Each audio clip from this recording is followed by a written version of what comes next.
Good evening, সবাই কেমন আছো? আশা করি সবাই অনেক অনেক ভালো আছো। তো নতুন একটা ব্লগ নিয়ে চলে এসেছি। তো আজকে আমরা ভাবছি যে আজকে বাড়িতে পিকনিক করব। আমি, আব্বু, মা, দাদা, বোন 5 জন মিলে একটা ছোট্ট পিকনিক। পিকনিকের মেনু হচ্ছে হাঁসের মাংস আর চালের রুটি। তো আমি মেহেন্দি পরে নিয়েছি। টিস টিস, আমাকে আমার বোন মেহেন্দি পরে দিয়েছে। কেমন লাগছে সবাই কমেন্টে বলবে।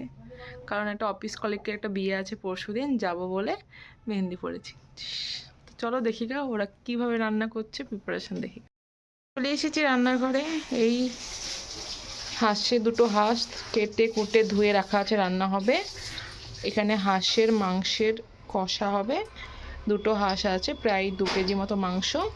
আর এখানটাতে আছে ছাগলের কলিজা, এটা হবে ছাগলের কলিজা ভুনা।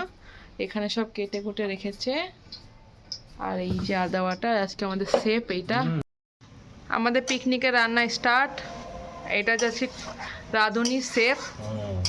হাঁসের মাংস, আর ওইদিকে মায়ের গরম জল ফুটছে চালের রুটি বানানোর জন্য। আর রাঁধুনি একদম মন দিয়ে রান্না করছে। চালের রুটির এটা হচ্ছে কি বলে, কুমির, হ্যাঁ। আর এদিকে আমাদের চলছে হাঁসের মাংস রান্না।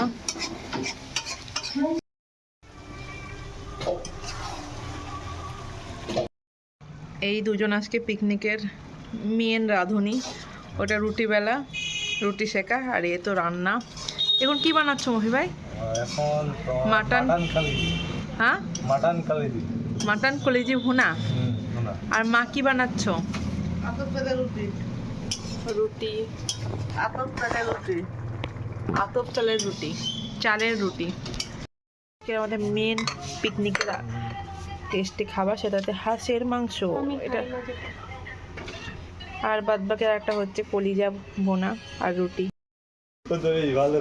ও রোস্ট করতে ভালো পাচ্ছে সবাইকে। এই দেখো চালের রুটি, সাদা সাদা, কি সুন্দর ফুলিছে।